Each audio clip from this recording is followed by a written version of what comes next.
তো আসসালামু আলাইকুম বন্ধুরা, আজকে আমরা একটা নতুন চ্যাপ্টার শুরু করতে যাচ্ছি আমাদের আজকের ক্লাসের পক্ষ থেকে। এবং চ্যাপ্টারটা হলো মাইক্রো অর্গানিজম বা অণুজীব। তো তোমাদের কাছে চ্যাপ্টারটা একটু কঠিন লাগতে পারে, অনেকের কাছে কঠিন লাগেও, কারণ এখানে অনেক ধরনের ভাইরাস, ব্যাকটেরিয়া, অনেক কিছু নাম দেওয়া, অনেক কাজ দেওয়া, ঠিক আছে। তো আমরা চেষ্টা করবো আজকে যেগুলোকে কীভাবে খুব সহজে মনে রাখা যায়, কীভাবে বিজ্ঞানীদের নাম মনে রাখা যায়, কীভাবে ভাইরাস, ব্যাকটেরিয়াগুলোর নাম মনে রাখা যায়, এই জিনিসগুলো আমরা একটু খেয়াল করবো এবং খুব ভালোভাবে ক্লাসটা করলে আমার মনে হয় তোমরা অনেক বেশি ইজিলি কভার আপ করে ফেলতে পারবা। তো আর বেশি দেরি না করে আমরা আমাদের আজকের ক্লাসটা শুরু করি। তো দেখো, আজকে আমাদের ক্লাসটা হলো অণুজীব। ওকে, খুবই ইন্টারেস্টিং একটা চ্যাপ্টার, আমার one of the most favourite chapter এই টোটাল সাবজেক্টের বোটানি। তোমাদের অনেকের কাছেই এটা ফেভারিট লাগতে পারে, আবার অনেকে হয়তো বলে দিতে পারো ভাইয়া পড়াশোনা কেমন ফেভারিট হয়।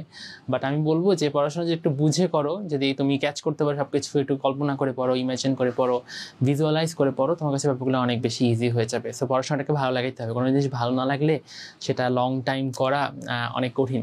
এবং যারা ক্লাসে দেখতেছো তাদের হয়তো অনেকের ইচ্ছা থাকতে পারে মেডিকেল কলেজে আসার, যেখানে একটা লং টাইম পড়াশোনা করতে হয়। সো লং টাইম পড়াশোনা করার যে ব্যাপারটা, সেটা মানে ভালো লাগার ব্যাপারটাই ভালো তার নিজেকে লাগাতে হবে, ঠিক আছে। যেহেতু চ্যাপ্টারটা খুব মজার এবং দৈনন্দিন জীবনে আমাদের এই চ্যাপ্টারের সাথে অনেক কিছু রিলেটেড আমাদের।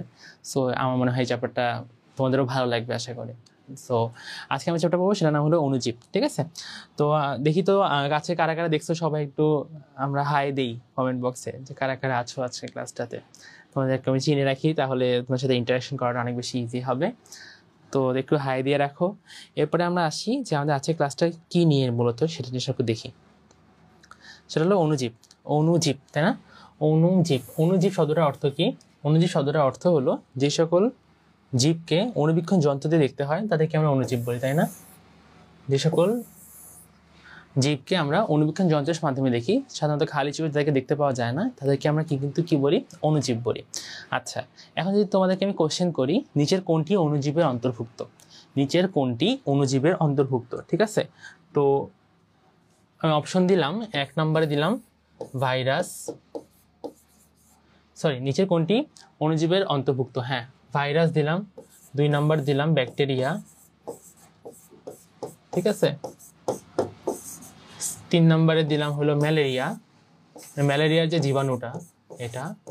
এবং ডি নাম্বারে দিলাম উপরের সবগুলো, উপরের সবগুলো, ঠিক আছে, উপরের সবগুলো। খুব ভালো। এখন তোমরা যখন কোশ্চেন করি নিচের কোনটি অণুজীবের অন্তর্ভুক্ত, একটু আমাকে কাইন্ডলি বলো তো যে এটার মাঝখানে, এই চারটার মাঝখানে কোন অ্যান্সারটা ঠিক হবে? নিচের কোনটি অণুজীবের অন্তর্ভুক্ত, কোন অ্যান্সারটা তোমাদের কাছে ঠিক মনে হচ্ছে আপাত দৃষ্টিতে? তো কাইন্ডলি আমি দেখি যে কারা কারা ঠিক অ্যান্সার দেয়।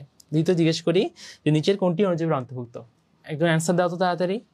কি মনে হয় নিচের কোনটি অণুজীবের অন্তর্ভুক্ত? কোশ্চেন হলো এটা, আর আমি এখানে অপশন দিয়েছি 4টা, ভাইরাস, ব্যাকটেরিয়া, ম্যালেরিয়া, উপরের সবগুলো। ম্যালেরিয়া যে জীবাণুটা আর কি, ম্যালেরিয়া রোগের কথা বলিনি আমি, ম্যালেরিয়া আসলে জীবাণুটা। ওকে, তো কাইন্ডলি একটু অ্যান্সার দাও তাড়াতাড়ি তোমরা, দেখি কে কে অ্যান্সার দিয়েছে। রত্না আক্তার দিয়েছে ভাইরাস, আব্দুল্লাহ মামুন ভাইয়া তুমি দিয়েছো ডি নাম্বার 4, নাবিলা জাফর মেঘলা 4, রত্না আক্তার ডি সবগুলো দিয়েছে, আব্দুল্লাহ মামুন। হ্যাঁ ভাইয়া, তোমরা সবাই সব বলেছো, মানে ম্যাক্সিমাম অ্যান্সার আমার মনে হচ্ছে এইটা, তাই না? সবাই মোটামুটি এই অ্যান্সারটা দিচ্ছে। একজন ভাইরাসের কথা বলেছে আর বাকিরা বলছে যে উপরের সবগুলো। বাট কাইন্ডলি তোমরা যদি একটু ভালো মতো করে ফোকাস করো, অ্যান্সার কিন্তু এদের কোনোটাও না। এখন আমি যখন ফার্স্ট টাইম এই কোশ্চেনটা ফেস করেছিলাম, আমিও কিন্তু তোমাদের মতো এই ডি নাম্বারটাই মার্ক করেছিলাম। সো তোমরা যে ডি নাম্বার মার্ক করে কোনো অ্যাবনর্মাল অ্যানালিসিস এমন না, ম্যাক্সিমাম মানুষজন ডি নাম্বারটাই মার্ক করবে। বাট স্যাডলি কোশ্চেনের অ্যান্সার হবে এটা, কোশ্চেনের অ্যান্সার হবে কোনটা? এটা। একটু সবাই ডিসহার্টেন হইতে পারো যে আল্লাহ এটা কেন অ্যান্সার হবে, বাট তোমরা খেয়াল করলে দেখবা যে সবগুলোকে কিন্তু আমরা খালি চোখে দেখতে পারি না, তাই না? সবগুলোকে দেখার জন্য অণুবীক্ষণ যাতে দরকার হয়, তাহলে শুধু এটা কেন অ্যান্সার? এটার অ্যান্সার হওয়ার কারণ একটা লাইন, এই লাইনটা আমরা একটু খেয়াল করি। এই যে এই লাইনটা, এই লাইনটা ব্যাকটেরিয়া, মাইকোপ্লাজমা এবং অ্যাক্টিনোমাইসিটিস অণুজীবের অন্তর্ভুক্ত। কোশ্চেনটা আমি আসলে এখান থেকে করছি, ঠিক আছে। তাহলে দেখো এই 3টা জিনিস অণুজীবের অন্তর্ভুক্ত, যাকে আমরা মনে রাখতে পারি এইভাবে BMA, ঠিক আছে। Bacteria, mycoplasma actinomycetes. ঠিক আছে, অ্যাক্টিনোমাইসিটিস। তাহলে অ্যান্সার কি দাঁড়াতে যাচ্ছে, কোনটা অণুজীবের অন্তর্ভুক্ত? ওই 4টা অপশনের মাঝখানে শুধুমাত্র ব্যাকটেরিয়া অপশনটা কিন্তু ছিল, বাকি কোনোটা কিন্তু ছিল না। আশা করি তোমরা সবাই বুঝতে পেরেছো যে অ্যান্সারটা আসলে কি হবে, ব্যাকটেরিয়া। অ্যান্সারটা কি হবে, ব্যাকটেরিয়া, মাইকোপ্লাজমা এবং অ্যাক্টিনোমাইসিটিস, এরা হলো অণুজীবের অন্তর্ভুক্ত। ওকে, ভাইরাসকে কেন আমরা অণুজীব বলতেছি না? কেন ভাইরাস তো জীব না কোনো, তাই না? ভাইরাস কি কোনো জীবিত প্রাণী? অবশ্যই না, কারণ ভাইরাস একটা অকোষীয়। ওরা যখন কোনো একটা পোষক দেহে প্রবেশ করে তখন তারা জীবিত হওয়ার যে বৈশিষ্ট্যগুলো, কিছু কিছু বৈশিষ্ট্য তারা প্রকাশ করে। এই জন্য ভাইরাসকে আমরা কমপ্লিটলি জীব বলতে পারছি না। ঠিক আছে, তো এই জন্য আমাদের অ্যান্সারটা তাহলে কি হবে, আমাদের অ্যান্সারটা দাঁড়াবে ব্যাকটেরিয়া। অনেকে তো চিন্তা পড়ে গেছো, বাট আসলে কোশ্চেনটা করা হয়েছিল এই লাইনটা থেকে। ওকে, তারপর আমরা চলে আসি পরের অংশটুকুতে, যে অণুজীবকে নিয়ে যাদেরকে যেখানে আলোচনা করা হয়, অণুজীবকে নিয়ে, যেমন অণুজীবগুলোকে আমরা ইংলিশে অনেক সময় মাইক্রোবায়োমস বলে থাকি। সো তাদেরকে নিয়ে যেখানে আলোচনা করা হয় তাদেরকে বলা হয় মাইক্রোবায়োলজি। এই মাইক্রোবায়োলজি সাবজেক্টটা তোমরা ফেস করবা, তোমরা যারা মেডিকেল কলেজে পড়তে চাও তাদেরকে 4th ইয়ারে এসে এই সাবজেক্টটা ফেস করতে হবে, মাইক্রোবায়োলজি, ফার্মাকোলজি অ্যান্ড তোমার প্যাথোলজি। সো একটা সাবজেক্ট কিন্তু খুবই ইম্পর্টেন্ট একটা সাবজেক্ট, তোমাকে একটা পুরো ইয়ার এই মাইক্রোবায়োলজির উপরেই পড়তে হবে। এখন আমরা চলে আসি মাইক্রোবায়োলজির জনককে। মাইক্রোবায়োলজির জনককে, মাইক্রোবায়োলজির জনক হলো লুই পাস্তুর। Luis পাস্তুর, Luis পাস্তুর, Luis পাস্তুর। ঠিক আছে, এই লাইনটা তোমার একটা মনে রাখতে হবে যে মাইক্রোবায়োলজির জনককে, অ্যান্সার হবে লুই পাস্তুর। ঠিক আছে, আচ্ছা দেখি তোমরা কে কি কমেন্ট করছো। লুই পাস্তুর, আব্দুল্লাহ মামুন লিখছে আই এম তো অবাক। একটু অবাক হওয়ার মতোই। হ্যাঁ, মাইক্রোবায়োলজির জনককে তাহলে লুই পাস্তুর। চলে আসে আমার পরের অংশতে, এখানে একটা লাইন রয়েছে, এটা তোমাকে একটু মার্ক করে ফেলতে হবে। অণুজীবের বিস্তারই হলো ট্রান্সমিশন। অণুজীব যে তাদের মানে তাদের বংশবৃদ্ধি করে, তারা রোগ বিস্তার করে, এই সব কিছুকে একসাথে আমরা কি বলি, ট্রান্সমিশন। ঠিক আছে, লুই পাস্তুর। চলে আসে আমার পরের অংশটুকুতে। এই দেখো, আমাদের মেইন পড়াশোনা আমরা শুরু করছি এখন, সেটা হলো ভাইরাস দিয়ে। এই ভাইরাস নিয়ে আমি একটা ফার্স্টে গল্প বলবো, ঠিক আছে, তারপরে আমরা অন্য কিছু করবো। প্রথমে এসে আমরা ভাইরাস সম্পর্কে একটু জানার চেষ্টা করি। ভাইরাস হলো জিনিসটা কি? ভাইরাস, দেখো, ভাইরাস একটি ল্যাটিন শব্দ যার অর্থ হলো বিষ বা পয়জন। তাহলে ভাইরাস একটি ল্যাটিন শব্দ। কোন ধরনের শব্দ? ল্যাটিন। এটা মাথায় রাখতে হবে, গ্রিক বলে ফেলা যাবে না। অ্যান্সার কি হবে? ল্যাটিন, যার অর্থ হলো বিষ। এবং আর কিছু লাইন তাদেরকে মাথায় রাখতে হবে, ভাইরাস একটি অতি আণুবীক্ষণিক। ভাইরাস একটি অতি আণুবীক্ষণিক। তোমরা যে তোমাদের কলেজের ল্যাবরেটরিতে যে ধরনের লাইট মাইক্রোস্কোপগুলো দেখতে পাও, ওই মাইক্রোস্কোপ দিয়েও কিন্তু তুমি এই ভাইরাসকে দেখতে পারবা না। ভাইরাস এতই ছোট যে ওইটাকে দেখার জন্য আরও পাওয়ারফুল, ইভেন ইলেকট্রন মাইক্রোস্কোপের দরকার পড়ে। সো তুমি কিন্তু নর্মাল মাইক্রোস্কোপ দিয়ে বা লাইট মাইক্রোস্কোপগুলোকে দিয়ে তুমি ভাইরাস দেখতে পারবা না। এই জন্য এটাকে কি, অতি আণুবীক্ষণিক, অতি আণুবীক্ষণিক। আর তোমার কলেজে যে মাইক্রোস্কোপগুলো রয়েছে সেগুলো দিয়ে কিন্তু তুমি ঠিকই ব্যাকটেরিয়া দেখতে পারবা। এই জন্য ব্যাকটেরিয়াকে বলা হয় আণুবীক্ষণিক, শুধু আণুবীক্ষণিক। সো ভাইরাসকে বলা হচ্ছে অতি আণুবীক্ষণিক, কারণ সেটা এতই ছোট যে মোটামুটি ভালো মাইক্রোস্কোপ দিয়েও ওকে দেখা যায় না। ওকে, আর ব্যাকটেরিয়া হলো আণুবীক্ষণিক। ঠিক আছে, আচ্ছা, এরপরে আমরা চলে আসি পরের অংশটুকুতে, যে ভাইরাস হলো নিউক্লিক অ্যাসিড এবং প্রোটিন নিয়ে গঠিত রোগ সৃষ্টিকারী অতি আণুবীক্ষণিক বস্তু। এই ভাইরাসের স্ট্রাকচারটা আমরা একটু পরে পড়বো, তার আগে আমরা জাস্ট এই লাইনটা জাস্ট মার্ক করে ফেলি, কারণ বইটা তো আমাদের দাগানো অনেক বেশি জরুরি। তো এই ক্ষেত্রে আমি জাস্ট শুধু মার্ক করে ফেলতেছি। ঠিক আছে, আচ্ছা, এরপরে আমরা চলে আসি পরের অংশটুকুতে। একজন কোশ্চেন করেছে রত্ন আক্তার, ল্যাটিন আর গ্রিকের মধ্যে পার্থক্য কি? ল্যাটিন আসলে সাউথ আমেরিকান একটা ল্যাঙ্গুয়েজ, মানে দক্ষিণ আমেরিকার। আর গ্রিক তোমরা জানোই, প্রাচীন গ্রিক মিথোলজি রয়েছে, যেটা হলো ইউরোপের একটা দেশ, গ্রিস, ওখানকার ল্যাঙ্গুয়েজ। ঠিক আছে, দুইটা ল্যাঙ্গুয়েজ মাঝখানে ডিফারেন্ট, দুই জায়গার ল্যাঙ্গুয়েজ আর কি। ওকে, আচ্ছা, একজন কমেন্ট করেছে বুলবুল হোসেন, যে ভাইরাস জীব এবং জ্বরের সেতুবন্ধন। একদম ঠিক কথা বলেছো ভাইয়া, ভাইরাস আসলে জীব এবং জ্বরের সেতুবন্ধন। আসলে সংজ্ঞাগুলোতে আমরা একটু পরে আসবো। আচ্ছা, চলে আসি আমরা। দেখো, এই যে ভাইরাসের সংজ্ঞাটা, পরীক্ষা যদি তোমাদের কোনো 1 নম্বরের কোশ্চেন ফেস করতে হয়, তোমরা এই সংজ্ঞাটা লিখবা। ভাইরাস হলো নিউক্লিক অ্যাসিড এবং প্রোটিন দিয়ে গঠিত অকোষীয় অতি আণুবীক্ষণিক বাধ্যতামূলক পরজীবী, যা জীবদেহের অভ্যন্তরে সক্রিয় হয়ে রোগ সৃষ্টি করে, কিন্তু জীবদেহের বাইরে নিষ্ক্রিয় অবস্থায় বিরাজ করে। এই অ্যান্সারটা তোমাকে লিখতে হবে যদি তোমার ভাইরাসের সংজ্ঞা লিখতে হয় 1 নম্বরের কোশ্চেনের জন্য। ঠিক আছে, আচ্ছা, এরপরে চলে আসি আমরা পরের অংশটুকুতে। এই দেখো, চলে আসি আমরা পরের অংশটুকুতে। দেখো, এই লাইনটা আমাদের খুবই ইম্পর্টেন্ট, যে বিজ্ঞানী এডওয়ার্ড জেনার 1796 সালে প্রথম ভাইরাস গঠিত বসন্ত রোগের কথা উল্লেখ করে। এটা খুবই ইম্পর্টেন্ট। তার মানে কি, আমাদের দেহে প্রথম রোগ সৃষ্টিকারী ভাইরাসের নাম কি? বসন্ত, মানে গুটি বসন্ত। ঠিক আছে, কি বসন্ত? গুটি বসন্ত, যেটাকে আমরা ইংলিশে বলি স্মল পক্স। তোমাদের অনেকের হয়তো চিকেন পক্স হয়েছে, তাই না? চিকেন পক্সকে আমরা আসলে বলি যে জল বসন্ত, এটা অনেকের হয়, আমার নিজেরও হয়েছে। ওকে, তোমাদের অনেকেরও চিকেন পক্স হয়েছে, বাট চিকেন পক্সের একটা বড় ভাই ছিল যাকে আমরা কি বলি স্মল পক্স। এটা কিন্তু খুবই, চিকেন পক্স যেমন হলে কদিন পর সেরে যায়, কিছুই হয় না, একটু জ্বর আসে মাঝখানে, গায়ে কিছু ফুসকুড়ি ওঠে, তারপরে কিন্তু ঠিক হয়ে যায়। বাট স্মল পক্স কিন্তু খুবই ভয়ঙ্কর একটা অসুখ ছিল, এটার কারণে অনেক বেশি মানুষ মারা যেত। তোমরা কয়েকদিন আগে কোভিড ফেস করছো, তাই না? যারা এখানে আসো, কোভিডের একটা মহামারী গেল আমাদের। তো কোভিডে মানে কি হতো, যে কোভিডের ফ্যাটালিটি রেট কত ছিল? ফ্যাটালিটি রেট মানে হলো 100 জনে কতজন মারা যায়। মনে করে 100 জনের কোভিড হয়েছে, বাট মারা যেতে কতজন? মারা যেতে কিন্তু খুবই কম, অলমোস্ট 1%-এর মতো। ঠিক আছে, কোভিডে কিন্তু অনেকের হইতো, বাট মারা যেতে কিন্তু কম, 1%।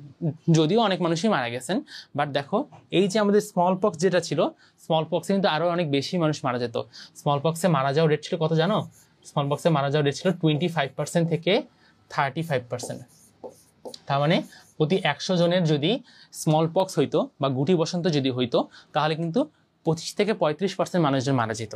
ঠিক আছে, তার মানে বুঝতে পারতেছো কতটা বেশি মানুষ মারা যেত, এবং সারা পৃথিবীতে এটা একটা মহামারী হিসেবে দেখা যায়, এবং এটা এখানে অনেক বেশি মানুষ মারা যায়, এবং বলা হয় কয়েক মিলিয়ন মানুষ মারা যায়, অনেক বেশি মানুষ মারা যায়।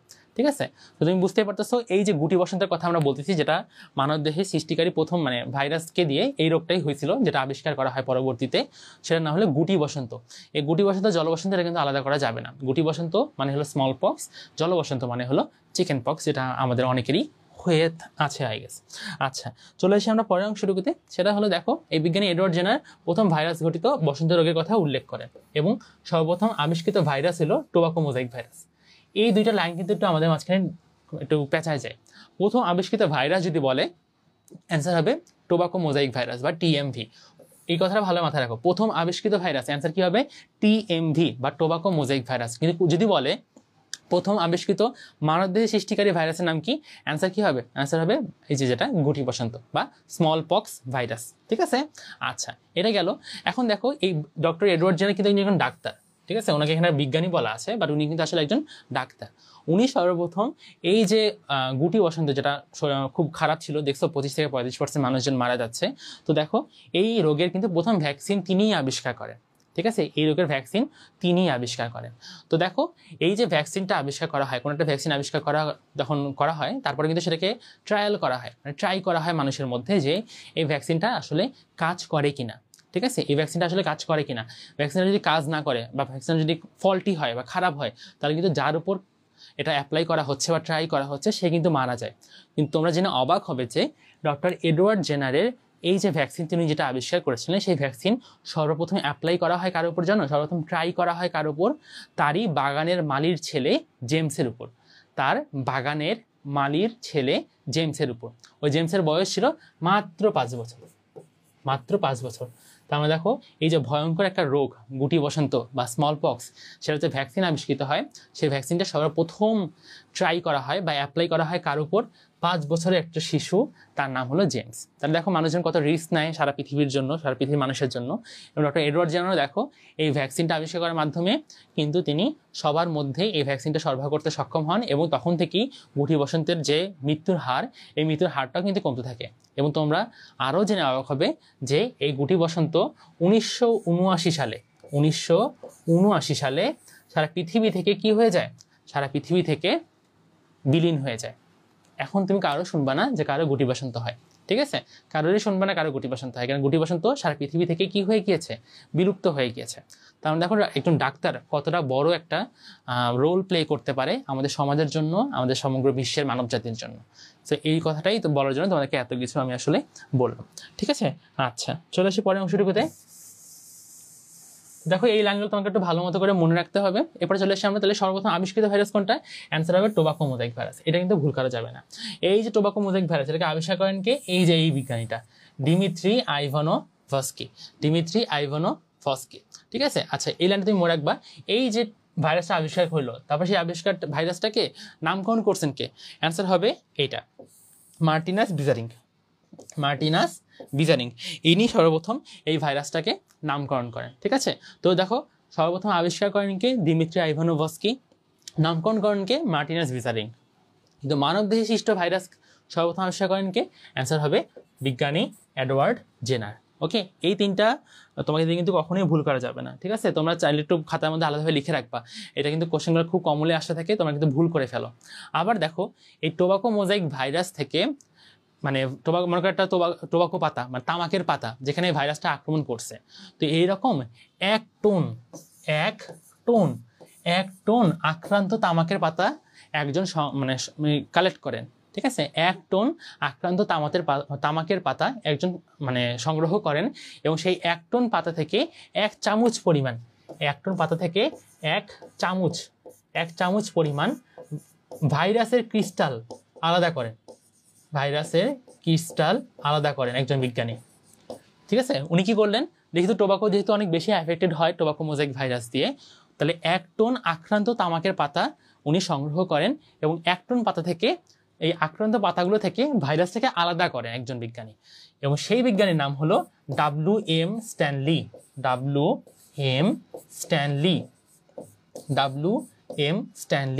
এই কথা মনে রাখবা, WM স্ট্যানলি নাম, ফুল ফর্মটা হলো ওয়েন্ডেল মেরেডিথ স্ট্যানলি, ঠিক আছে? আচ্ছা, এই জন্য এই বিশাল কাজটা করার জন্য এনাকে কি বলা হয়? এনাকে বলা হয় ভাইরোলজির জনক। তাহলে ভাইরোলজির জনক কি? এই প্রশ্নটার অ্যান্সার কি হবে? অ্যান্সার হবে হলো ওয়েন্ডেল মেরেডিথ স্ট্যানলি। ওকে, আচ্ছা, তো চলে আসি পরের অংশটুকুতে। এই যে উদ্ভিদের ভাইরাস নিয়ে তো অনেক বেশি আলোচনা করা হয়ে গেল, এখন আমরা একটু মানব দেহে যেগুলো রোগ সৃষ্টি করে সেই সকল ভাইরাসের আবিষ্কারক নিয়ে একটু কথা বলি, ঠিক আছে? আচ্ছা, এগুলো আমি মুছে ফেলি। আচ্ছা, এরপর চলে আসি যে পরের অংশটুকুতে। এই যে সেটা হলো, দেখো এই অংশটুকু, সেটা হলো আমাদের এই যে বিজ্ঞানী গেল মানুষের মরণব্যাধি এইডস রোগের HIV আবিষ্কার করে। তো HIV তোমরা সবাই জানো HIV ভাইরাসের কারণে এইডস রোগটা হয়, এবং যেই এইডস রোগের কোনো আসলে ওষুধ এখন পর্যন্ত আবিষ্কৃত হয়নি, মানে যেটা একদম ঠিক করে ফেলবে। যদিও রোগের লক্ষণগুলো কমানোর জন্য কিছু ওষুধ রয়েছে, বাট একদম ঠিক করে ফেলার মতো কিন্তু ওষুধ আবিষ্কৃত হয় নাই, এবং এটার কোনো ভ্যাকসিনও কিন্তু নাই, তাই না? তো দেখো, যার এইডস হবে তার মানে কি সে গেল, তাই না? সে পরকালে চলে গেল, ঠিক আছে? কাইন্ড অফ এইটা। তো দেখো বিজ্ঞানীর নামও কিন্তু গেল, দেখছো? ওকে, তার মানে যেই পেশেন্টের এইডস হবে সে কিন্তু গেল, তাহলে এইডস রোগের ভাইরাসটা আবিষ্কার করেন কে? বিজ্ঞানী গেল। ওকে, আচ্ছা, আমরা এইভাবে খুব ফান করে মনে রাখতে পারি। এবার 8ভাবে মনে রাখতে পারি আমরা এটা, যে মানব নীরব ঘাতক ব্যাধি হেপাটাইটিস C ভাইরাসকে আবিষ্কার করেন। তোমরা মনে রাখবা অলওয়েজ যে একটা পেশেন্টের যখন হেপাটাইটিস C দিয়ে আক্রমণ হয়, তখন হেপাটাইটিস দিয়ে আসলে আমাদের লিভার বা যকৃতটা আক্রান্ত হয়, এবং সাধারণত এই ভাইরাসের কোনো মানে সাধারণত প্রথম দিকে কোনো ধরনের লক্ষণ প্রকাশ পায় না, ঠিক আছে? কিন্তু হঠাৎ করে দেখা যায় শরীরের অবস্থা খুব খারাপভাবে অল্টার মানে কি, খুব তাড়াতাড়ি পরিবর্তন করলো। প্রথমে কিছুই হয়নি, বাট হঠাৎ করে খারাপ হয়ে যায়, হঠাৎ করে অল্টার করে, তাই না? অল্টার করা মানে কি? অল্টার মানে হলো পরিবর্তন হয়, শরীরের অবস্থা অনেক তাড়াতাড়ি খারাপ দিকে চলে যায়। তো দেখো বিজ্ঞানীটার নাম কি? হার্ভি জে অল্টার, ঠিক আছে? বিজ্ঞানীর নাম কি? Harvey J Alter. তো ভিটামিন C এটা আবিষ্কার করেন কে? অ্যান্সার হবে হার্ভি জে অল্টার। ওকে, এটা মনে রাখতে হবে। আচ্ছা, আরেকটা জায়গায় চলে আসি, দেখো সেটা হলো এই অংশটায়। মনে করো ওটা কোথায় গেল? ইয়েলো ফিভার ভাইরাস, ঠিক আছে? ইয়েলো ফিভার ভাইরাসটা আবিষ্কার করেন কে? দেখো এই যে এই লাইনটা, ইয়েলো ফিভার, শরীরটা ইয়েলো কালার হয়ে যায়, এর নাম হয়ে গেল ইয়েলো ফিভার। ইয়েলো হলো কি? একটা রঙের কালার না? ইয়েলো কি? একটা রঙের কালার, তাই না? তো বিজ্ঞানীটার নাম কি? বিজ্ঞানীটার নামটা হলো রিড। এটাকে আমরা একটু মজা করে বলি রেড। দেখো রেডও কিন্তু একটা কি? রেডও একটা কিন্তু রঙের কালার। তাহলে দেখো 2 রঙের কালার মিলে গেছে না? বিজ্ঞানীর নামও একটা রঙের কালার, আবার রোগটার নামও কিন্তু একটা রঙের কালার, ঠিক আছে? তো তোমরা খুব সহজেই মনে রাখতে পারো এটা এইভাবে, যে ওয়াল্টার রিড আবিষ্কার করেন কে? Yellow fever. ওয়াল্টার রিডকে আমি একটু মজা করে কি বলবো? Walter red. ওকে, তো ওয়াল্টার রেড আবিষ্কার করেন কোনটা? এই যে এই ইয়েলো ফিভার। ওকে, তাহলে দেখো এইভাবে তোমরা খুব মজা করে এই জিনিসপত্রগুলো মনে রাখতে পারো, ঠিক আছে? আচ্ছা, চলে আসি আমরা এখন পরের অংশটুকুতে। সেটা হলো ভাইরাসের কিছু সংজ্ঞা রয়েছে, যে সংজ্ঞাগুলো আমাদের খুব ভালো মতো করে মনে রাখতে হবে। ভাইরাসের সংজ্ঞাগুলোর দিকে আমি একটু তাকাই যদি, এই যে এই অংশটুকু, যে ভাইরাসের সংজ্ঞাটা আসলে কি। দেখো ভাইরাসের কিছু কিছু সংজ্ঞা অনেকজন বিজ্ঞানী দিয়েছেন। একজন বিজ্ঞানী বলেন, বিজ্ঞানী লোফ, এই যে বিজ্ঞানী লোফ ভাষা আন্দোলনের সময় মানে 1952 সালে কি বলছেন? ভাইরাসই তো বিজ্ঞানী মানে যে বিজ্ঞানী আমাদের যে লোভ রয়েছে তিনি অনেক ভালো একটা মানে খুব ইজি একটা সংজ্ঞা দিচ্ছেন আমাদের জন্য, যেটা মনে রাখা খুবই সহজ, যেটা হলো কি ভাইরাস ভাইরাসই। ঠিক আছে, এটা কে বলছেন? বিজ্ঞানী লোভ বলছেন। আচ্ছা, এই পার্টটাতে চলে এসে আমরা দেখো বিজ্ঞানী স্যালি বলেন ভাইরাস রাসায়নিক অণু এবং সজীব কোষের মধ্যবর্তী পর্যায়ের একটা বস্তু। রাসায়নিক অণু এবং সজীব কোষের মধ্যবর্তী অংশের একটা বস্তু। ঠিক আছে, তো নর্মালি আমরা কিভাবে মনে রাখতে পারি জানো? যে স্যালিকে আমরা একটু ফান করে বলি শালি। ঠিক আছে, শালি মানে কি? মানে এটা আমাদের একটা স্যার মজা করে বলতো, ওয়াইফ এবং সিস্টার এটার মধ্যবর্তী না, মানে কি নিজের ওয়াইফ এবং নিজের বোন তার মধ্যবর্তী একটা অংশ, যেটাকে আমরা বলি শালি। ঠিক আছে, এটা ফান করে বলা যেতে পারে। তো বিজ্ঞানী স্যালি কি বলছেন? এই যে মধ্যবর্তী কথাটা থাকলে অ্যান্সার কি হবে? বিজ্ঞানী স্যালি। ঠিক আছে, আচ্ছা এর পরের অংশটাতে আমরা চলে আসি যে আরেকটা কি বাকি থাকলো, যে ভাইরাস এমনিতেই জড়বস্তুর নাই। এটা কে বলছেন? স্ট্যানলি এবং ব্যালেন্স। ওকে, তাই দেখো এই সহজভাবেই তুমি তিনটা জিনিসও অনেক ভালো মতো করে মনে রাখতে পারলা, যে খুব সহজেই মনে রাখতে পারছো তিনটে সংজ্ঞা, কোন সংজ্ঞাটা কোন বিজ্ঞানী দিয়েছেন। ওকে, আচ্ছা চলে আসি আমরা পরের অংশটুকুতে। আগের অংশটা একটু ব্যাক করি। এখানে কিছু জিনিসপত্র আছে যেগুলো আমাদের খুব ভালো মতো করে মনে রাখতে হবে। এই যে বায়োলজির জনককে, বায়োলজির জনক হলো WM স্ট্যানলিকে আমরা বায়োলজির জনক বলে থাকি। এটা তো আমি একটু বলেই ফেললাম। আরও কিছু তথ্য এখানে মনে রাখতে হবে যে ভাইরাসের গড় ব্যাস কত? 8 থেকে 300 ন্যানোমিটার। সাধারণত 12 ন্যানোমিটার কোনটা হয়ে থাকে, মানে সবচেয়ে ছোট ভাইরাসের মতো কোনটা? Polio virus. বড় ভাইরাস কোনটা? 300 ন্যানোমিটার সমৃদ্ধ তামাকের মোজাইক ভাইরাস। ঠিক আছে, আচ্ছা এই লাইনটা খুবই ট্রিপল স্টার নিতে হবে, যে গবাদি পশুর ফুট অ্যান্ড মাউথ ভাইরাস হলো সবচেয়ে ক্ষুদ্র ভাইরাস। এটা একদম 3 স্টার দিয়ে খুবই ভালো মতো করে মনে রাখতে হবে। ঠিক আছে, এবং ভ্যাকসিনিয়া এবং ভ্যারিওলা ভাইরাসটা হলো 280 থেকে 300 ন্যানোমিটার। ভ্যাকসিনিয়া এবং ভ্যারিওলা হলো 280 থেকে 300 ন্যানোমিটার। ঠিক আছে, তো দেখো এগুলোই মোটামুটি আমাদের আজকের এই প্রথম দিকের অংশটুকু, ভাইরাসের ইন্ট্রোডাকশন যেটা হচ্ছে। তো এই লাইনগুলো তোমাকে মার্ক করে ফেলতে হবে। তোমাদের সামনে আশা করি বই রয়েছে, তো তোমরা তাৎক্ষণিকভাবেই এই বইয়ের লাইনগুলো এভাবে তুমি মার্ক করে ফেলতে পারো। ঠিক আছে, আচ্ছা চলে আসি আমরা পরের অংশটুকুতে। একটু তোমরা পড়ে ফেললাম, যেখানে 3টা সংজ্ঞা রয়েছে। ভাইরাস ভাইরাসি, এটা কে বলছেন? বিজ্ঞানী লোভ খুব সহজ, খুব সহজ বলছেন। ভাইরাস ভাইরাসি। বিজ্ঞানী শালি, মজা করে আমরা বলি শালি যেমন বউ এবং বোনের মধ্যবর্তী, সেম ভাবে বিজ্ঞানী শালি কি বলছেন? যে ভাইরাস রাসায়নিক অণু এবং সজীব কোষের মধ্যবর্তী। ঠিক আছে, আচ্ছা আর স্ট্যানলি এবং ভ্যালেন্স কি বলছেন? স্ট্যানলি এবং ভ্যালেন্স বলছেন যে ভাইরাস এমনিতেই জড়বস্তুর নেই। ওকে, তাহলে দেখো তুমি সহজেই বিভিন্ন পরীক্ষায় কোশ্চেন আসে যে ভাইরাস ভাইরাসই, এই উক্তিটির জনককে বা এই উক্তিটি কেউ করেছেন? অ্যান্সার কি হবে? বিজ্ঞানী লোভ। এভাবে কিন্তু পরীক্ষাগুলো আসতে পারে, সো তোমাকে কিন্তু জানতে হবে জিনিসগুলো। ওকে, আচ্ছা চলে আসি পরের অংশটুকুতে। ভাইরাসের জড় রাসায়নিক বৈশিষ্ট্য এবং ভাইরাসের জীবীয় বৈশিষ্ট্য। দেখো 2 ধরনের বৈশিষ্ট্য রয়েছে। ভাইরাস একটু আগে আমরা কি বললাম? ভাইরাস জীব এবং জ্বরের মধ্যবর্তী, তাই না? এই জন্য ভাইরাসের কিছু কিছু বৈশিষ্ট্য রয়েছে যারা জ্বরের মতো, আবার কিছু কিছু বৈশিষ্ট্য রয়েছে যারা জীবের মতো। ওকে, তাহলে আমরা কিভাবে এখন মনে রাখতে পারি জিনিসগুলো, যে কোনটা জ্বরের এবং কোনটা জীবের? ঠিক আছে, কোনটা জীবের। আচ্ছা এখন দেখো আমাদের জন্য যেটা মনে রাখা একটু কঠিন লাগতে পারে, যে সবগুলো তো বৈশিষ্ট্য মনে রাখা খুব কঠিন, তাই না? তোমার কাছে তাৎক্ষণিকভাবে এটাই লাগতে পারে, কিন্তু খেয়াল করলে দেখবা জড় রাসায়নিক বৈশিষ্ট্য যেগুলো রয়েছে এই 5 নাম্বারটা বাদ দিয়ে সবগুলোকেই দেখো, সবগুলোই কিন্তু না বোধক, সবগুলোই কিন্তু না বোধক। দেখো নেই, নেই, নয়, নয়, নিষ্ক্রিয়, না। ঠিক আছে, না, সবগুলো দেখো না বোধক, দেখতে পারছো? না বোধক, তার মানে কি কোনো একটা বৈশিষ্ট্য যখন না বোধক হবে তখন খুবই হায়ার চান্স সেটা কোন ধরনের বৈশিষ্ট্য? জড় রাসায়নিক বৈশিষ্ট্য। তো পরীক্ষা কোশ্চেনটা আসলে এইভাবেই আসবে, যে একটা জিনিসপত্র দিয়ে বলবে যে এটি ভাইরাসের কোন ধরনের বৈশিষ্ট্য, বা ভাইরাসের জড় রাসায়নিক বৈশিষ্ট্য নিচের কোনটি নয় বা নিচের কোনটি। তাহলে দেখবা যেটাতে না রয়েছে সেটাই কি হয়ে যাবে? জড় রাসায়নিক বৈশিষ্ট্য। ব্যতিক্রম কোনটা? এই যে 5 নাম্বারটা, এই 5 নাম্বারটা হলো ব্যতিক্রম। দেখো 5 নাম্বারটা কিন্তু হ্যাঁ বোধক। 5 নাম্বারটা কি? হ্যাঁ বোধক, তাই না? হ্যাঁ বোধক 5 নাম্বারটা। এখন আমরা আসি যে এই যে জিনিসটাকে আমরা কিভাবে মনে রাখবো, যে কোন কোন জিনিসপত্রগুলো আসলে হ্যাঁ বোধক। আমরা একটু খেয়াল করি। কেলাসিত করা যায়, সেন্ট্রিফিউজ করা যায়, ব্যাপন করা যায়, পানির সাথে মিশিয়ে সাসপেনশন তৈরি করা যায় এবং তরলীকরণ করা যায়। এটাকে আমরা খুব সহজে মনে রাখতে পারি এইভাবে, যে কত শত ব্যাপার। অ্যান্সার কি হবে? কত শত ব্যাপার, এভাবে আমরা খুব সহজে এটা মনে রাখতে পারি। তাহলে এটা আমরা খেয়াল করে দেখি কতে কি, কতে দেখো কেলাসিত করা যায় বা ক্রিস্টালাইজ করা যায়। একটু আগে বললাম না WM স্ট্যানলি, তাকে ভাইরোলজির জনক বলা হয়, উনি কিন্তু এই কেলাসিতই করছিলেন। ঠিক আছে, আক্রান্ত তামাক পাতা থেকে ভাইরাসকে আলাদা করছেন কিভাবে? কেলাসিত করার মাধ্যমে। ঠিক আছে, তার মানে ভাইরাসকে কেলাসিত করা যায়। ততে আসি, ত দিয়ে কি করা যায়? দেখো ভাইরাসকে তলানীকরণ করা যায়, ভাইরাসকে তলানীকরণ করা যায়। শতে আসি, স দিয়ে কি হবে? সেন্ট্রিফিউজ করা যায়, ভাইরাসকে সেন্ট্রিফিউজও করা যায়। এবং আরেকটা স আছে না, আরেকটা স দিয়ে হলো সাসপেনশন করা যায়। তার মানে স দিয়ে হলো দুইটা, সেন্ট্রিফিউজ করা যায় এবং কি করা যায়? সাসপেনশন তৈরি করা যায়। এবং লাস্টে কি দেওয়া হয়েছে? ব্যাপার, ব্যাপারটা হলো ব্যাপন করা যায়। ভাইরাসে কি করা যায়? ব্যাপন করা যায়। তো এই হলো মোটামুটি 4টা জিনিস। কত শত ব্যাপার দিয়ে আমরা এই 4টা জিনিসকে আমরা মনে রাখতে পারি।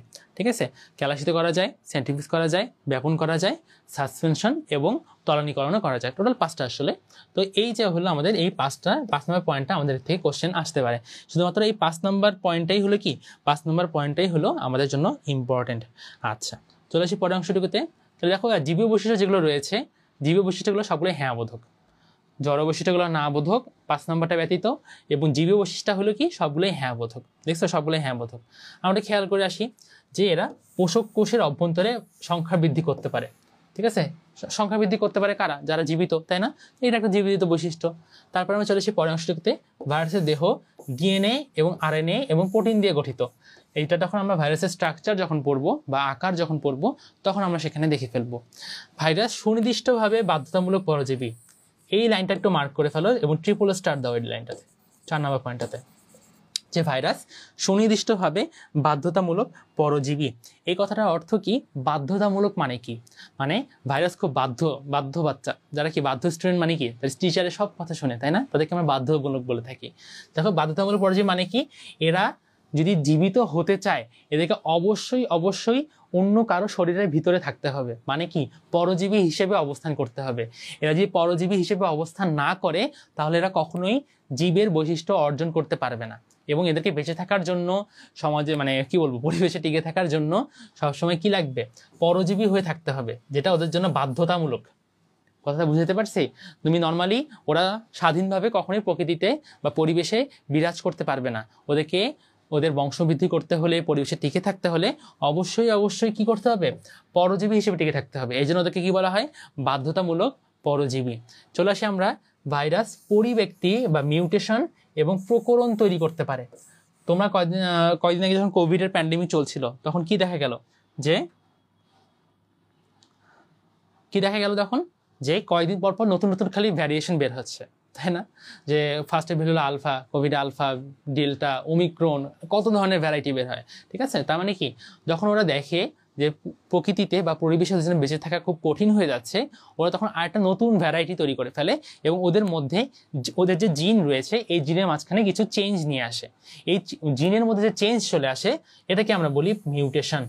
জিনের মধ্যে যে চেঞ্জ আসে এটাকে আমরা বলি মিউটেশন। ঠিক আছে, এবং ওরা যে এক ধরনের ভ্যারাইটি তৈরি করে, এই যে মনে করে ফার্স্টে বের হলো কোভিডের একটা ভ্যারিয়েশন ছিল না, তারপর কদিন পর আলাদা হয়ে গেল, আর তারপর আরেকটা ভ্যারিয়েন্ট বের হলো, তারপর আরেকটা ভ্যারিয়েন্ট বের হলো। এই যে ভ্যারিয়েন্টগুলো বের হচ্ছে এটাকে আমরা বলি ভ্যারিয়েশন। এর মধ্যে জিনের মধ্যে যে চেঞ্জ হয়ে যাচ্ছে সেটাকে আমরা বলি মিউটেশন। সাধারণত আমরা কিন্তু আমাদের শরীরে কোনো মিউটেশন ঘটাতে পারি না। আমরা যেই জিন নিয়ে জন্মগ্রহণ করি সেই জিন নিয়েই কিন্তু আমরা মৃত্যুবরণ করি। সাধারণত আমাদের শরীরে কোনো ধরনের মিউটেশন হয় না। হইতে পারে যদি আমরা কোনো ক্ষতিকর মনে করো রশ্মি বা ক্ষতিকর পদার্থের কন্ট্যাক্টে না আসি। মনে করো আমার শরীরে মনে করো অনেক বেশি পরিমাণে এক্সরে কিংবা গামারে চলে গেল, অথবা মনে করো আমি কোনো ধরনের খারাপ পদার্থ বা বিষাক্ত পদার্থের কন্ট্যাক্টে আসলাম, তখনই শুধুমাত্র আমার শরীরে মিউটেশন হইতে পারে এবং এই মিউটেশনটা কিন্তু আমার শরীরের জন্য অনেক বেশি খারাপ। কিন্তু দেখো ওরা কিন্তু ওদের শরীরে মিউটেশন ঘটাতে পারে যেটা ওদের ভালোর জন্য। আমার শরীরে মিউটেশন হলে এটা আসলে আমার খারাপ হবে, আর ওদের দেহে মিউটেশনটা হয় ভালোর জন্য, এবং এই মিউটেশনের কারণেই ওদের বিভিন্ন ধরনের ভ্যারাইটি তৈরি হয়। কথাটা আই গেস আমি তোমাদেরকে বুঝাইতে পারছি। তো এরপরে চলে আসি পরের অংশটুকুতে, যে এই যে জিনগত পরিবিন্যাস দেখতে পাওয়া যায়, জিনগত পুনর্বিন্যাস দেখতে পাওয়া যায়, যেটা আমি একটু আগে বললাম যে ওরা ওদের জিনটাকে আবার রিকম্বিনেশন করে ফেলতে পারে। ঠিক আছে। আচ্ছা, এবং দেখো নোভেল করোনা ভাইরাসের জিনোমে ডিলিশন ঘটতে দেখা গেছে।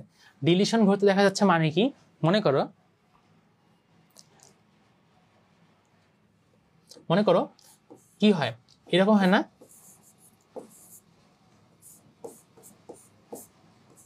ঠিক আছে, এরকম হয় না যে একটা জিন, এটা তো এই ধরনের অনেকগুলো নাইট্রোজেন বেস নিয়ে গঠিত, তাই না? এরকম ডিলিশন মানে কি, হঠাৎ করে এই একটা নাইট্রোজেন বেস পেয়ার কি হয়ে গেছে, ডিলিট হয়ে গেছে, তাহলে হয়তো একটা নতুন জিনের কম্বিনেশন তৈরি হলো না, এটাকে আমরা বলি জেনেটিক রিকম্বিনেশন। তার মানে কোনো একটা জিনের যে বেস পেয়ার, এই বেস পেয়ারটা কি হয়ে গেছে, ডিলেট হয়ে গেছে, ঠিক আছে। আচ্ছা, মোটামুটি এই জিনিসগুলো আমাদের জন্য ইম্পর্টেন্ট। এখন আমরা চলে আসবো ইম্পর্টেন্ট মানে কি, এটা খুবই বেশি ইম্পর্টেন্ট, যেটা তোমাদের সিকিউরের জন্য লাগবে তোমাদেরকে, সেটা হলো ভাইরাসের স্ট্রাকচার। ভাইরাসের স্ট্রাকচার, একটা ভাইরাসের স্ট্রাকচার কী কী নিয়ে গঠিত হয়? একটা ভাইরাসের স্ট্রাকচার গঠিত হয় দুইটা জিনিস নিয়ে। একটা হলো প্রোটিনের আবরণ, যেটাকে আমরা বলি প্রোটিন শেল বলতে পারি, ঠিক আছে। এবং সেকেন্ডলি আরেকটা কী জিনিস হতে পারে, সেকেন্ডলি জিনিসটা হতে পারে সেটাকে আমরা বলি নিউক্লিক অ্যাসিড, ঠিক আছে। এই দুইটা জিনিস নিয়ে আসলে আমাদের ভাইরাসটা তৈরি হয়। প্রোটিন আবরণটা কি, প্রোটিন আবরণটাকে আমরা বলি ক্যাপসিড, প্রোটিন আবরণটাকে আমরা কি বলি হলো ক্যাপসিড। এই ক্যাপসিড অনেকগুলো ছোট ছোট ছোট ছোট প্রোটিনের গঠন নিয়ে তৈরি। ওই ছোট ছোট গঠন যেগুলো একত্রে মিলিত হয়ে এই ক্যাপসিড তৈরি করে, তাদেরকে আমরা বলি ক্যাপসোমিয়ার, তাদেরকে আমরা কি বলি, ক্যাপসোমিয়ার। তাহলে আমি যখন ছবি আঁকার চেষ্টা করি, মনে করো এইটা একটা ক্যাপসিড, এটা একটা কি ক্যাপসিড, ঠিক আছে। তাহলে দেখো এই ক্যাপসিডগুলোর মাঝখানে অনেকগুলো ছোট ছোট ছোট ছোট ক্যাপসোমিয়ার আছে। মনে করি এখানে একটা ক্যাপসোমিয়ার, এটা একটা ক্যাপসোমিয়ার, এটা একটা ক্যাপসোমিয়ার, ঠিক আছে। এরকম অনেকগুলো ছোট ছোট ক্যাপসোমিয়ার মিলে আসলে এই পুরো ক্যাপসিডটা তৈরি হয়েছে। তাহলে ক্যাপসিডের যে ছোট ছেলে থাকে আমরা বলবো ক্যাপসোমিয়ার। তাহলে অনেকগুলো ক্যাপসোমিয়ার মিলে ক্যাপসিড তৈরি হয়। অনেকগুলো মানে ক্যাপসিডটাই আসলে আমাদের এই ভাইরাসের প্রোটিনের শেল। এবং তারপর কি থাকে, নিউক্লিক অ্যাসিড। নিউক্লিক অ্যাসিডটা দুই রকম হইতে পারে, একটা কি হইতে পারে, হয় ডিএনএ হইতে পারে অথবা আরএনএ হতে পারে, ডিএনএ হতে পারে অথবা আরএনএ হতে পারে। কিন্তু কখনোই একই ভাইরাসে একই সাথে ডিএনএ এবং আরএনএ কখনোই থাকবে না। হয় ডিএনএ থাকবে, হয় কি বললাম ডিএনএ থাকবে অথবা আরএনএ থাকবে, কখনোই একসাথে দুইটা থাকতে পারবে না, ঠিক আছে। বুঝতে পারছি জিনিসটা? একটু কমেন্ট করে বলো যে ক্লিয়ার কিনা ব্যাপারটা তোমাদের কাছে। আচ্ছা, এখন আসি আমরা ক্যাপসিড।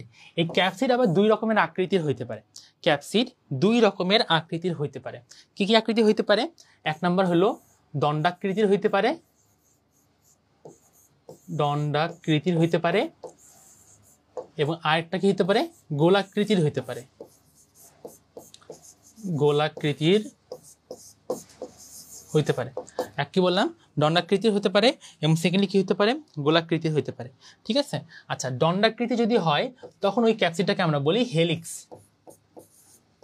দণ্ডাকৃতি হলে তাকে আমরা বলি হেলিক্স। আর গোলাকৃতি যখন হয় তখন তাকে আমরা বলি পলিহেড্রন, পলিহেড্রন, ঠিক আছে।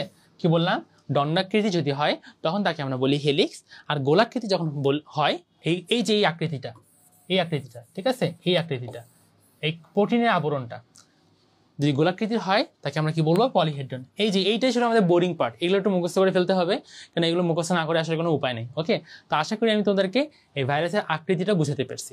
তো দেখো, একটা ভাইরাস দেখতে কীরকম হবে, এইরকম দেখতে হবে অনেকটা, যে এটা একটা প্রোটিনের আবরণ থাকবে, ভিতরে মনে করে কি থাকবে, ডিএনএ থাকবে অথবা আরএনএ থাকবে, এবং নিচের দিকে ওরা হাত পা ওদের চলাচল করার জন্য আরও কিছু প্রোটিনের জিনিসপত্র থাকতে পারে। তো এটাই মোটামুটি একটা ভাইরাসের গঠন, ঠিক আছে। এটা একটা ভাইরাসের গঠন। আচ্ছা, এখন আমরা চলে আসি একটু স্পেশাল ব্যাপার এখানে আছে, সেই স্পেশাল ব্যাপারটা আমরা দেখি। কিছু কিছু ক্ষেত্রে দেখা যায় এটা একটা ক্যাপসিড না, ক্যাপসিড মানে হলো ভাইরাসের বাইরের আবরণটা, ঠিক আছে। কিছু কিছু ভাইরাসের ক্ষেত্রে দেখা যায় এই ক্যাপসিডের আবরণের উপরে একটা লিপোপ্রোটিনের লেয়ার থাকে, একটা এক্সট্রা লেয়ার থাকে। তাহলে দেখো, এইটাকে তো আমরা বলতেছি প্রোটিনের আবরণটা, তাই না, বা যেটাকে আমরা বলি কি বলি, এটাকে আমরা বলি ক্যাপসিড। কিন্তু দেখো কি বললাম, কিছু কিছু ভাইরাসে এই আবরণের উপরে আরেকটা আবরণ থাকে, তাকে আমরা বলি লিপোপ্রোটিনের একটা আবরণ থাকে। এই লিপোপ্রোটিনের যে আবরণটা আছে না, এই আবরণটাকে আমরা বলি লিপোমিয়ার। কি বলি, মিয়ার। ঠিক আছে, লিপোপ্রোটিনের যে আবরণটা থাকে তাকে আমরা বলি লিপোমিয়ার। এখন দেখো এই লিপোমিয়ার যুক্ত যেই সকল ভাইরাস রয়েছে সেই ভাইরাসগুলোকে আমরা নাম কি দিছি? লিপোভাইরাস। লিপোভাইরাস, বুঝতে পারছি? কি বললাম? প্রোটিন আর ক্যাপসিড থাকে, তার উপর আরেকটা লেয়ার থাকে এক্সট্রা, তাকে আমরা বলি লিপোপ্রোটিন। এই লিপোপ্রোটিন লেয়ারটাকে বলা হয় লিপোমিয়ার। ঠিক আছে, লিপোমিয়ার। এবং এই লিপোমিয়ার যেই সকল ভাইরাসে থাকে তাকে আমরা বলি লিপোভাইরাস। কি বলি? লিপোভাইরাস। এখন লিপোভাইরাস আসলে কারা, এটা মনে রাখার জন্য আমরা নিউমোনিক মনে রাখতে পারি। এই নিউমোনিকটা হলো এইরকম, হাই করোনা। করোনাকে আমরা একটা কি দিলাম? হাই দিলাম। করোনা ভাইরাসকে আমরা কি দিলাম? হাই দিলাম। তো দেখো এটাতে হলো এইচতে হলো হারপিস, এইচতে কি? হারপিস। আবার এইচতে কি? এইচআইভি। এইচতে হলো হারপিস, আবার এইচতে হলো এইচআইভি। আইতে কি? আইতে হলো ইনফ্লুয়েঞ্জা। আইতে হলো ইনফ্লুয়েঞ্জা। এবং করোনাতে কি? করোনাতে হলো করোনা ভাইরাস। তার মানে দেখো তোমাদের বইয়ে এই 4টা ভাইরাসের নাম লেখা আছে, যে 4টা ভাইরাস আসলে কোন ধরনের ভাইরাস? লিপোভাইরাস। কেন? ওদের প্রোটিনের আবরণের উপর আর একটা এক্সট্রা কি থাকে? লিপোপ্রোটিনের লেয়ার থাকে, এই জন্য ওদেরকে কি বলা হচ্ছে? লিপোভাইরাস। ওকে, আচ্ছা। তো দেখো মোটামুটি আমাদের এই জিনিসটাই রয়েছে। এবং তোমরা হয়তো করোনা প্যান্ডেমিক যখন চলছিল তোমরা সবাই শুনবা ডাক্তাররা বারবার বলে সাবান দিয়ে হাত ধুইতে। ঠিক আছে, সাবান কি দিয়ে তৈরি হয়? সাবানও কিন্তু লিপিড দিয়ে তৈরি হয়, তাই না? সাবান কি তৈরি হয়? লিপিড দিয়ে তৈরি হয়। এবং আমরা জানি লিপিডেরই তো দ্রবীভূত হবে, তাই না? লাইক ডিজলভ লাইক, এটা আমরা পড়ছিলাম না? লিপিড কিন্তু লিপিডে দ্রবীভূত হবে। তখন কি হয়? সাবান দিয়ে হাত ধুইলে এই যে বাইরে যে লেয়ারটা আছে না, লিপোপ্রোটিনের লেয়ারটা, এই লিপোপ্রোটিনের লেয়ারটা ধুয়ে যায়। এই দেখো এরকম করে ধুয়ে যায়, মানে নষ্ট হয়ে যায়। নষ্ট হয়ে গেলে এই দেখো তাহলে কি ভাইরাসটা ফেটে গেল না? ভাইরাসটা ফেটে গেল, তখন ইজিলি পানি ঢুকে পড়ে এবং তখন ভাইরাসটা একদম ফেটে যায় এবং ভাইরাসটা মারা যায়। এই জন্য ডাক্তাররা বারবার বলতো যে সবসময় এসে হাত ধুইতে, কারণ হাতে যে সাবানটা, এই সাবানটা কিন্তু আসলে লিপিড, যেটা আসলে এই ভাইরাসকে ধ্বংস করে দিতে পারে। কেন? ওর যে বাইরের লেয়ারটাকে সে ডিজলভ করে দিবে বা দ্রবীভূত করে দিবে, তখন বাইরে থেকে ভিতরে পানি ঢুকে এই ভাইরাসটাকে কি করে ফেলবে? ভাইরাসটাকে ভেঙে ফেলবে। ঠিক আছে, আচ্ছা।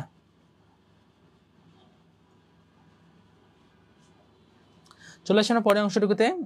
অনেকে হয়তো অনেক কমেন্ট করছো। চলে আসি ভাইরাসের ভৌত গঠন আমাদের পড়া হয়ে গেল। এখন আমরা চলে আসছি যে নিউক্লিক অ্যাসিডও পড়া হয়ে গেছে, ক্যাপসিডও পড়া হয়ে গেছে, এগুলো তো আমাদের কাছে খুব একটা বেশি কঠিন লাগবে না। আমরা আসি আকৃতি অনুযায়ী ভাইরাস কি কি প্রকার রয়েছে, এগুলো আমরা একটু ভালো মতো দেখার চেষ্টা করি। এবং নিউমোনিক দিয়ে আমরা মনেও রাখবো যে কীভাবে আমরা এই আকৃতি অনুযায়ী ভাইরাসের ক্লাসিফিকেশনটা মনে রাখতে পারি। একটা হলো দেখো দণ্ডাকৃতির ভাইরাস। দণ্ডাকৃতি, যে ভাইরাসগুলো রড শেপড, ঠিক আছে, দণ্ডের মতো দেখতে, এই যে এরকম দণ্ডের মতো দেখতে। ঠিক আছে, কীভাবে মনে রাখতে? আমরা মনে রাখতে পারি এইভাবে, এটিএম দিয়ে। তোমরা এটিএম মেশিন দিয়ে অনেকে টাকা তুলতে দেখছো, নিজের আব্বুকে, অনেকে আবার নিজেও তোলো, তাই না? ATM machine, automated teller machine. But এখানে আমরা এটিএমটা মনে রাখবো এই দণ্ডাকৃতির ভাইরাসগুলোকে মনে রাখার জন্য। এতে কি? এতে হলো আলফা মোজাইক ভাইরাস। এতে হলো আলফা মোজাইক ভাইরাস। টিতে কি? টিতে হলো টোবাকো মোজাইক ভাইরাস। টিতে হলো টোবাকো মোজাইক ভাইরাস। এবং এমতে কি? এমতে হলো মামস ভাইরাস। এমতে হলো মামস ভাইরাস। দেখো এই এটিএম দিয়ে আমরা খুব সহজে মনে রাখতে পারি। এতে হলো আলফা মোজাইক ভাইরাস, টিতে হলো টোবাকো মোজাইক ভাইরাস এবং এমতে হলো মামস ভাইরাস। ওকে, তাহলে দণ্ডাকৃতি ভাইরাসগুলো মনে থাকবে তোমাদের?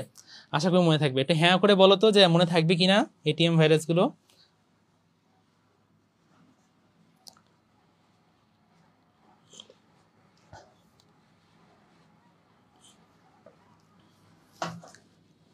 আচ্ছা, চলে আসি আমরা পরের অংশটুকুতে। গোলাকার ভাইরাস কোনগুলো? যে সকল ভাইরাসগুলো দেখতে গোলাকৃতির, এরকম গোলাকৃতি, তাকে আমরা কি বলবো? গোলাকার ভাইরাস। ওকে, আচ্ছা। তাহলে এখন গোলাকার ভাইরাসগুলো আমরা কীভাবে মনে রাখতে পারি? মনে রাখবা যারা পিএইচডি করে তারা কি অনেক বেশি পড়াশোনা করে না? তো পড়াশোনা করতে করতে তাদের মাথা চুল পড়ে যায়। ঠিক আছে, এভাবে মনে রাখতে পারি যে পিএইচডি করলে মানুষ কি হয়ে যায়? টাক হয়ে যায়। কি হয়ে যায়? টাক হয়ে যায়। পিএইচডি করলে কি হয়ে যায়? টাক হয়ে যায়, তাই না? আচ্ছা, পিএইচডি, পি তাহলে কি হবে? পিতে হলো পোলিও ভাইরাস। পিতে কি? Polio virus. এইচতে কি? এইচতে হলো এইচআইভি ভাইরাস।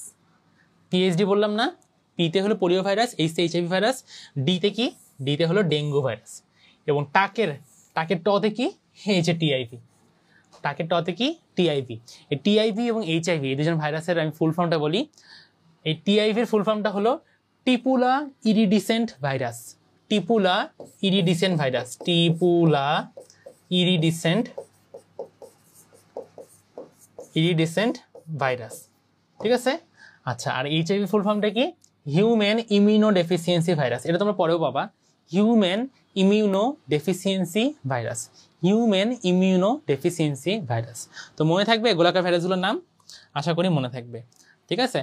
আচ্ছা, চলে আসি আমরা এখন ঘন আকৃতির বা বহুভুজাকার ভাইরাস, ঠিক আছে, যাদেরকে আমরা বলি কিউবিকাল অথবা পলিগোনাল। এটা দেখতে একটা কিসের মতো? পাউরুটির মতো। পাউরুটি দেখো না চারকোনা, পাউরুটি দেখো না এরকম হয়, সরি, পাউরুটি দেখতে কিন্তু অনেকটা এইরকম হয়,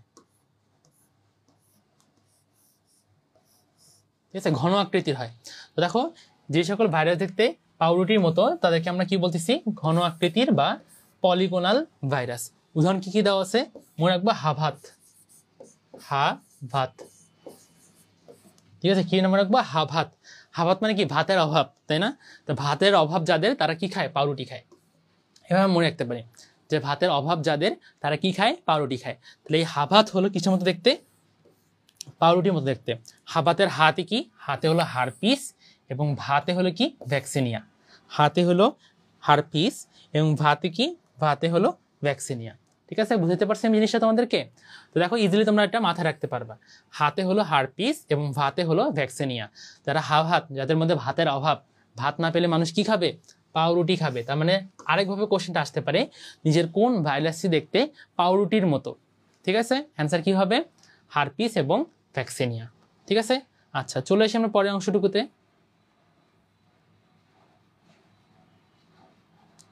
আচ্ছা, ব্যাঙাচি আকৃতির কাঁটা, ব্যাঙাচি আকৃতি। ব্যাঙাচি আকৃতি মানে কি? আমাদের দেখতে এইরকম,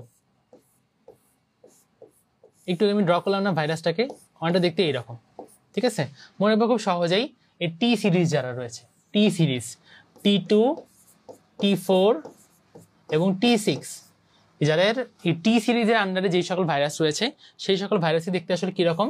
এই ব্যাঙাচি আকৃতির, ঠিক আছে। এরা দেখতে কিরকম?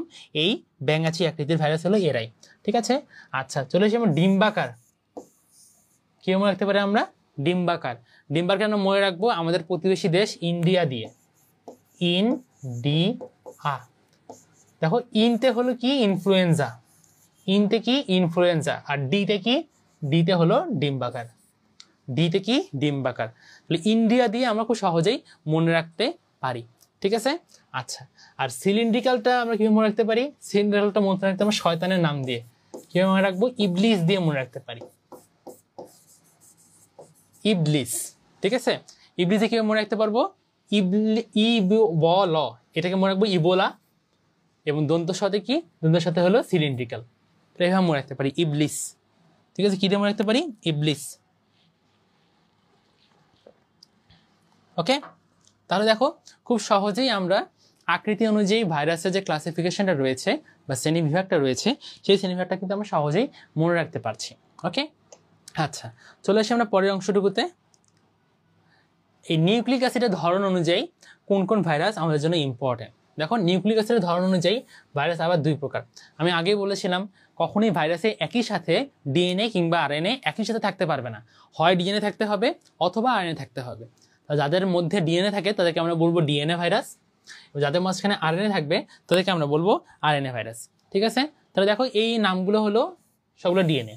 সাধারণত বলা হয় যেই সকল ভাইরাসগুলো প্রাণীদেহে রোগ সৃষ্টি করে তারা হলো ডিএনএ ভাইরাস হয়, এবং যে সকল ভাইরাসগুলো উদ্ভিদ দেহে রোগ সৃষ্টি করে তারা আরএনএ ভাইরাস হয়। এর ব্যতিক্রম অবশ্যই আছে, বা যে জিনিসটা আমাদেরকে অবশ্যই মনে রাখতে হবে সেটা হলো এই লাইনটা, এইটাতে তোমরা 5টা স্টার দিয়ে নাও,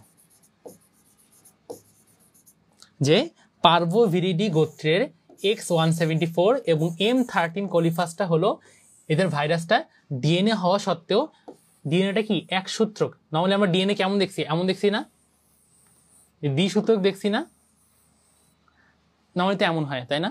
এই যে মাঝখান দিয়ে এখানে আরো কিছু স্ট্যান্ড থাকে, নর্মালি ডিএনএ দেখতে তো এমনই হয়, কি বলো? তো দেখো বাট এদের ক্ষেত্রে এই ডিএনএটা এক সূত্রক হয়, মানে সিঙ্গেল স্ট্র্যান্ড হয়, ঠিক আছে। শুধু কি হয়? সিঙ্গেল স্ট্র্যান্ড হয়। এই লাইনটা তো আমাদেরকে একদম অবশ্যই মনে রাখতে হবে, এটা একদম কয়েকটা যতগুলো স্টার পারো ততগুলো স্টার দিয়ে নাও, ঠিক আছে। এবং আরএনএ ভাইরাসটা কি হবে?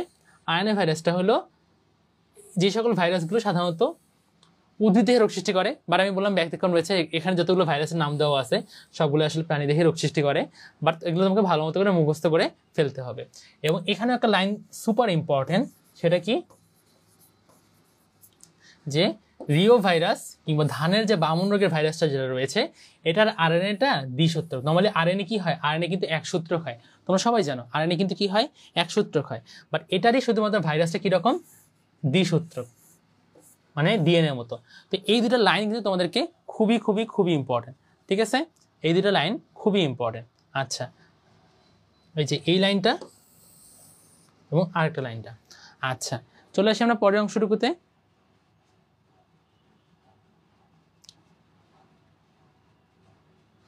পরের অংশটা চলে আসি, যে বহিস্থ আবরণ অনুযায়ী ভাইরাস আবার দুই প্রকার, বহিস্থ আবরণহীন ভাইরাস, বহিস্থ আবরণ যুক্ত ভাইরাস। একটু আগে আমরা লিপো ভাইরাসের নামগুলো পড়লাম না, এখানে দেখো সেগুলোর নামই লেখা আছে। তার মানে বহিস্থ আবরণটা কার, লিপোপ্রোটিনের। এই জন্য তাহলে কোন কোন ভাইরাসগুলো বহিস্থ আবরণী যুক্ত, অ্যান্সার হবে ইনফ্লুয়েঞ্জা ভাইরাস, হারপিস ভাইরাস এবং এইচআইভি ভাইরাস। এরা হলো বহিস্থ আবরণী যুক্ত। এবং বহিস্থ আবরণহীন ভাইরাস কারা, টিএমভি, টি2 এবং বাকি ভাইরাসগুলো, যেগুলো এগুলো বাদে বাকি সবগুলো ভাইরাসই হলো বহিস্থ আবরণহীন। কথাটা বুঝতে পারছি?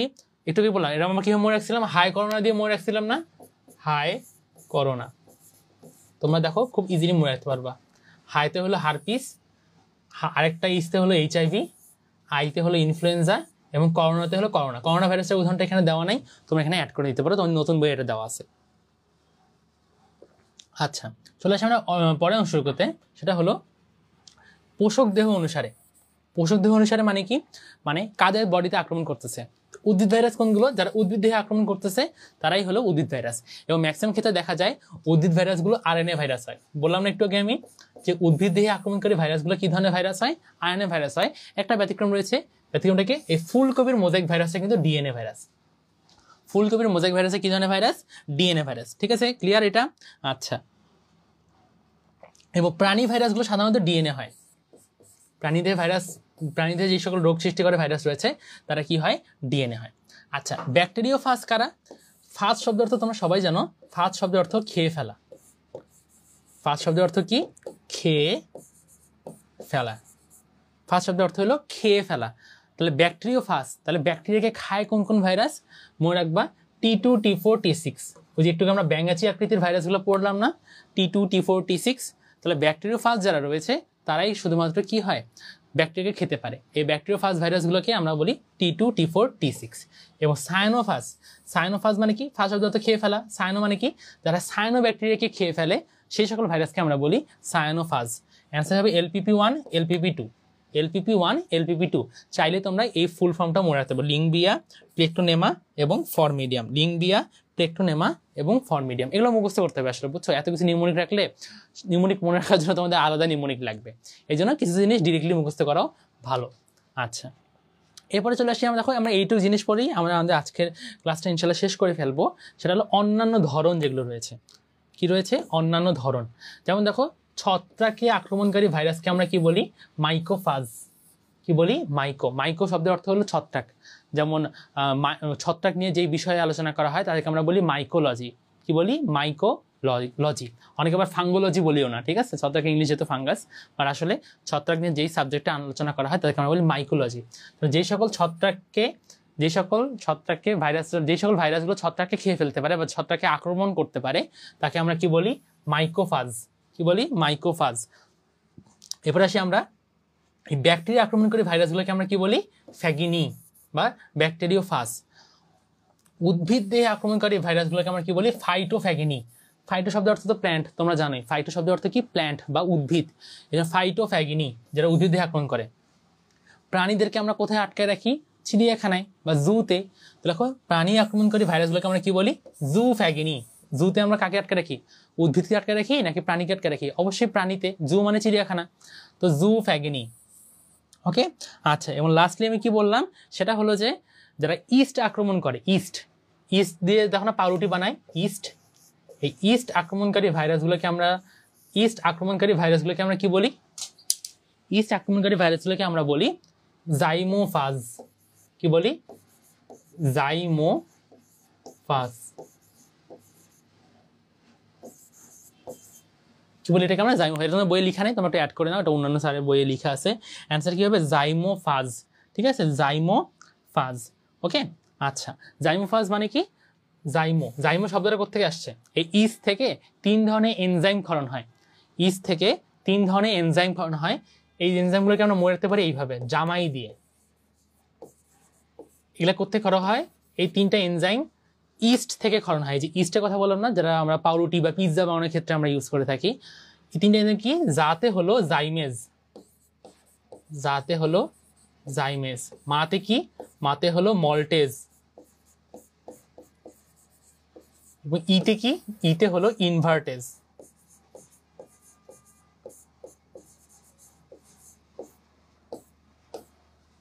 জামাই দিয়ে মনে রাখতে পারি, যেহেতু ইস্ট থেকে সবচেয়ে বেশি পরিমাণে ক্ষরণ হয় এই জাইমেজ এনজাইমটা, এই জন্য ইস্ট আক্রমণকারী ভাইরাসকে কি বলা হয়?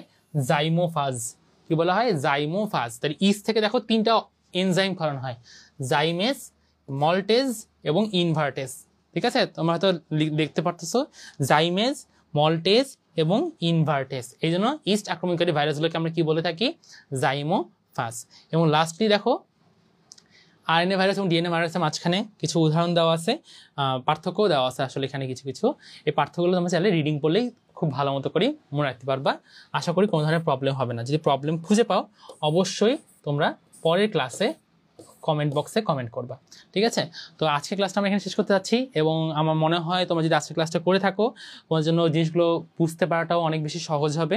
এবং এই চ্যাপ্টারটা অনেক মজার, এবং তোমরা যদি আস্তে আস্তে যখন আমরা আগাতে থাকবো তখন দেখবা যে এই চ্যাপ্টারটা তোমাদের কাছে অনেক মজা লাগবে এবং সামনের ক্লাসগুলো আরও অনেক বেশি মজার হবে। সো আমাদের সাথে থাকো। এবং লাস্টলি যেটা বলতে চাচ্ছি সেটা হলো, পড়াশোনার প্রতি অবশ্যই আমাদের মনোযোগটা বাড়াতে হবে এবং পড়াশোনাকে ভালো লাগাতে হবে। পড়াশোনাকে ভালো না লাগলে লং টার্মে পড়াশোনা করাটা আমাদের জন্য কঠিন হয়ে যাবে। তো আজকের জন্য আমরা এইটুকুই রাখি। তোমাদের জন্য অনেক বেশি শুভকামনা। সো এই যে বলে আমরা আমাদের আজকের ক্লাসটা এখানে শেষ করছি। ধন্যবাদ সবাই।